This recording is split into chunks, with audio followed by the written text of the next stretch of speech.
Hello my friend, welcome back. It is good to see you. After about a week and a half hiatus, we are back in action. It's been a crazy week and a half for me. I returned to practice last week after about 6 months of waiting. It took a while to get my license here in the state of California, but finally have it. I'm back in the office working with patients.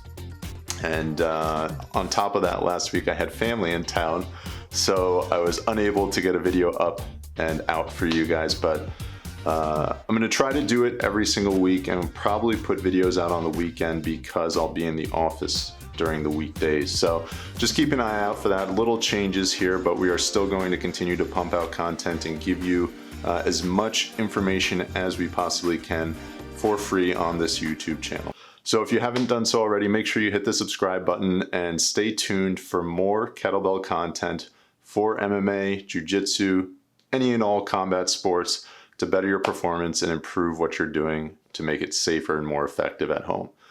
Today, we're going to be looking at the strength training routine of a mixed martial artist. Our last episode, we looked at Miesha Tate, and we are staying within the same weight division. We are looking at the strength training routine of Holly Holm today. Holly is known for her technique in terms of her stand-up. She is an excellent striker, and she's always been somebody that stood out with regards to her fitness as well. She's incredibly toned. Some might even call her jacked, but she's in great shape, and she uses kettlebells as a part of her strength training routine to achieve that level of fitness. So with that being said, and without wasting any more time, let's get into it. Holly Holm's kettlebell strength training routine. So Holly's strength training routine that we have found here is off of her Instagram page. If you don't follow her already, make sure you give her a follow. There's a sequence of 3 different workouts that she's performing, or 3 different series of workouts that she's performing. We're going to focus in specifically on the kettlebell exercises because that's likely what you're here for, and that is where my expertise lies. So let's take a look. So we're starting out on the Momentum WOD Instagram page, which if you don't follow, make sure you give us a follow as well. All right, here's Holly.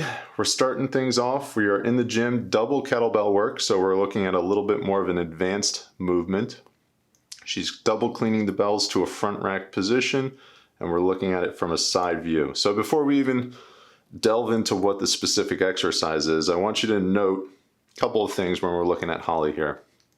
So she cleaned the bells to the front rack, and to get things started, something doesn't look exactly right. So Holly might be doing this intentionally, I'm not exactly sure, but when you're in a front rack position, notice how her elbows are out here. She's kind of supporting the bells on her forearm with her shoulders, with her deltoid muscles, as opposed to bringing those elbows in, vertical forearms, and using your lats to stabilize that position. So out here, you're looking shoulders, in here, you're looking lats.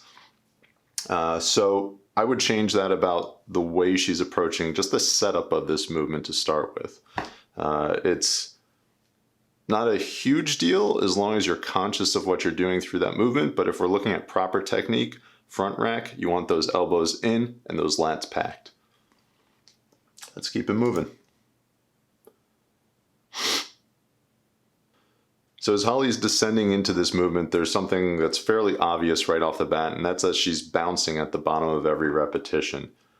If it were me and I'm trying to get the most out of my squats, I wouldn't be doing this. In fact, when I was taking my StrongFirst certification, my instructor, master instructor, pointed out the fact that I was doing this a little bit at the bottom of my reps, and once I started to be mindful of that, I found that my strength and my power increased coming out of that whole position. So when I was doing it, it wasn't as pronounced as how she's doing it, and I acknowledge the fact she's doing it intentionally in this exercise, but that would be something I would not include when doing my squat. So I'd make sure that I'm pausing for a moment in the bottom position and then exploding out of that position to get the most strength benefit out of the exercise.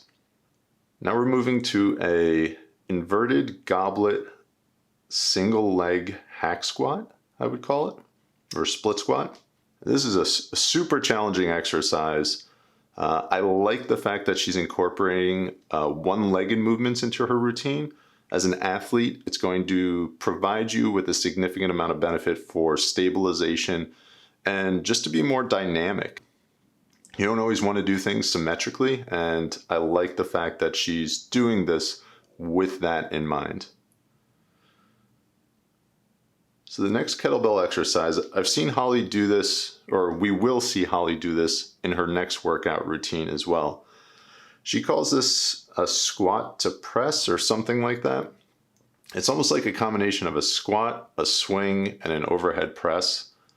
I don't know exactly why you would want to do this exercise as opposed to just performing a swing or something like a thruster. It's like a combination of the two, and I feel like you're missing out a little on each of those exercises by combining them into one. So that would be the difference with regards to that exercise. From my perspective, what I would change about it. So here we're performing a workout where Holly, she started with snatches, moved to squats, and now we're performing just a regular dead clean. And this I want to look into a little bit more. We've looked into cleans quite a bit over the course of the videos that we've done in the past. Not so much dead cleans, but just cleans in general. And it's one of the exercises when I started training with kettlebells where I thought it was a very simple movement, but when you get into it, there are actually a lot of intricacies to the movement that make it a lot more difficult than meets the eye. So let's break down the clean a little bit more so today and focus in on some of the details that will help you to make the clean not only more effective, not only more safe, but cleaner. Let's take a look at it. So the first thing with regards to Holly's setup that I like is she actually has her arm internally rotated a little bit. Which to me suggests she has an understanding of one of the basic concepts of the exercise, which is the fact that the bell will rotate around your wrist rather than flipping over onto your wrist. And if you've watched our past videos, you've heard me say this several times. So the fact that she's got her arm in a little bit of rotation will help her to facilitate that rotation around her wrist when she's getting up to the front rack. From here, she's pulling the bell into that front rack, and you'll notice when she's in that position, once again, her arm is away from her body. So when she did the, I think it was squats at the beginning of the workout, she had her arms out here, and now she's out here. When you're doing this exercise, because it's a powerful movement, because it's a ballistic movement, there's more of an opportunity to injure yourself. Especially when you're pulling it into the front rack and your arm is away from your body, there is so much instability in this position when it's out here. In this situation, this movement should be very linear and very efficient. And when you're out here, there's so much energy lost and so much risk in this position from a biomechanics standpoint that it's something that if I was coaching her as a coach, or if I was looking at an athlete that I was working with, this would be something I would nip in the bud right away because it's not the way the exercise is supposed to be done. And it's something that could really put you at risk. Her movement is pretty linear. It's just at the top, she's really putting a lot of stress on her wrist and elbow.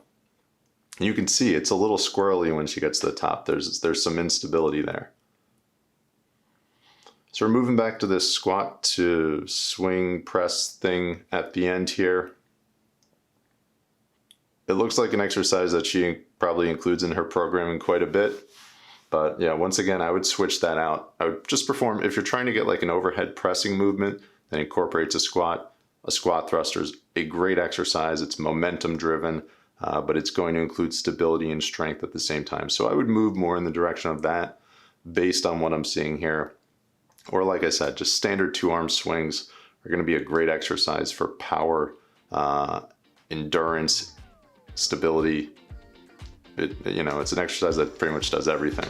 So after watching this workout routine, it's evident to me Holly has a basic understanding of how to use a kettlebell and how to incorporate it into her routine. Most of her technique was pretty good, but there's definitely some room for improvement as well.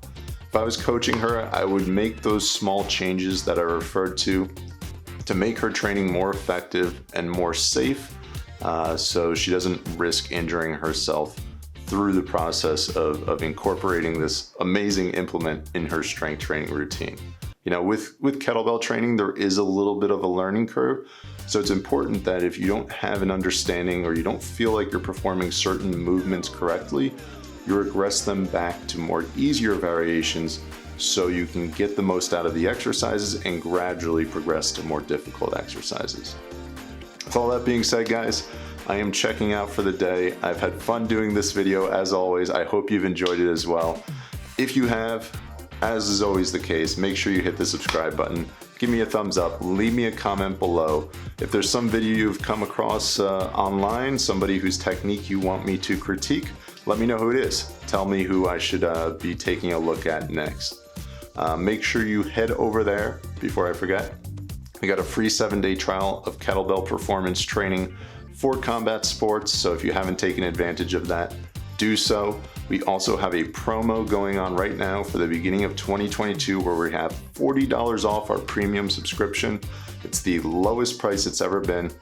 So if you're looking to begin or continue kettlebell training but are looking for some direction with regards to it or some instruction, head over there and take advantage of this amazing one-time offer that you can utilize for the betterment of your performance.